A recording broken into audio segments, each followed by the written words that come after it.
Olá! Hoje a gente vai mergulhar numa passagem bem forte, sabe? É o capítulo 21 do primeiro livro de Reis. Tudo começa com Acabe, rei de Samaria, querendo muito um vinhedo. Esse vinhedo era de um cara chamado Nabote e ficava assim colado no Palácio Real. Bem conveniente pra ele, né? Pois é. Aí Acabe vai lá e faz uma proposta para o Nabote. Ou troca por um vinhedo melhor, ou paga em dinheiro. Parece justo, né? À primeira vista, sim, mas Nabote recusa na hora. Isso, ele diz algo como: Deus me livre de dar a herança dos meus pais para você. Um princípio forte para ele. Exatamente. Era mais que terra, era história, legado. E Acabe não gosta nada disso. Volta para casa super contrariado, amuado mesmo, nem como ele queria. Fica deitado na cama, virado pra parede. Exato. E é aí que a esposa dele, Jezabel, percebe tudo e, bom, entra em ação. E a coisa muda de figura. Para pior. A Jezabel, a reação dela é imediata, né? Ela meio que debocha dele. É assim que você reina em Israel? E na mesma hora ela já assume as rédeas. O que me impressiona nela é essa audácia, essa rapidez, ela não hesita. Nenhuma hesitação. Ela fala, deixa comigo, eu te dou esse vinhedo, simples assim. E o plano dela nossa, é frio e calculado. Ela escreve cartas usando o nome do Acabe, põe o selo real para parecer oficial, sabe? Que dava toda a autoridade, né? O selo era a assinatura do rei. Isso, e manda essas cartas para os líderes lá da cidade do Nabote, e a ordem é terrível. Terrível mesmo.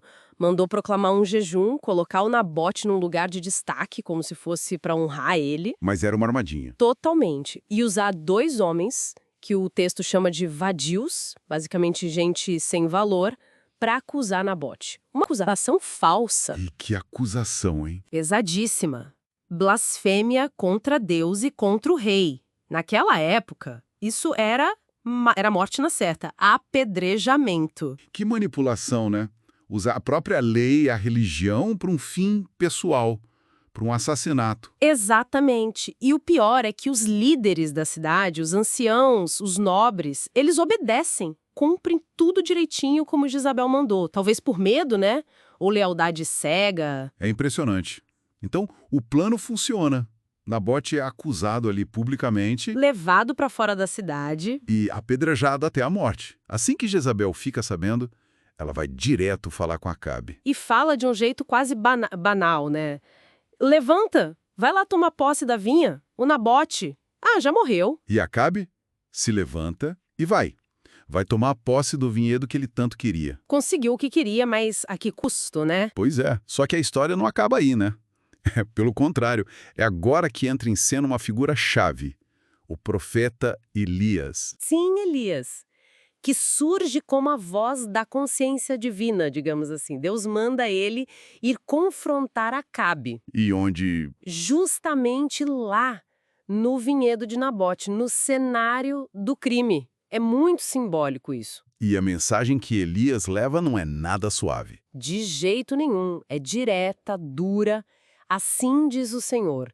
Você assassinou o homem e ainda por cima roubou a propriedade dele. É uma acusação dupla. E tem a profecia também, né? Tem. No mesmo lugar onde os cães lamberam o sangue de Nabote, eles vão lamber o seu sangue também, Acabe. E para Jezabel também tem castigo. Os cães vão devorar Jezabel lá perto do muro de Jezreel. Conecta o pecado diretamente com a consequência. O texto até faz um comentário, né? Diz que Acabe se vendeu para fazer o que Deus reprova, e que foi Jezabel que o instigou. Ela tem um papel central nisso tudo. Sem dúvida, a influência dela é claríssima. Mas aí acontece algo interessante. Diante dessa palavra tão dura de Elias, Acabe reage. Como ele reage? Ele demonstra um arrependimento profundo, visível. Ele rasga as roupas, veste aquele pano de saco, sabe? Assim, sinal forte de humildade. Exato. Ele jejua, anda cabisbaixo, humilhado mesmo.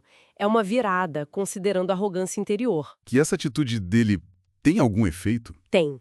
E isso é bem notável. Deus vê essa humildade de Acabe e fala para Elias: você viu como Acabe se humilhou? Então Deus muda de ideia sobre a punição? Não exatamente anula, mas adia. Por causa dessa humilhação, Deus decide que o desastre anunciado não vai acontecer durante a vida de Acabe, mas sim no reinado do filho dele. É interessante. Então, resumindo a ópera, começa com cobiça, tem uma recusa baseada em princípios, aí vem a Jezabel com a intriga palaciana, o assassinato disfarçado de justiça. A posse do bem roubado, o confronto direto com o profeta Elias representando Deus. E, finalmente, um arrependimento que leva Deus a adiar a punição, mas não a cancelar. Que sequência! É uma história muito densa, né? Traz à tona discussões sobre abuso de poder, a diferença entre a justiça dos homens e a divina, como as pessoas influenciam umas às outras para o mal. E também sobre o que significa se arrepender de verdade. Exatamente. E fica essa pergunta no ar, né?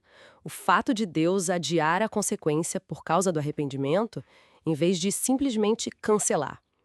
O que isso diz sobre, sei lá, a responsabilidade final que a gente tem pelos nossos atos, mesmo quando nos humilhamos? É algo para se pensar.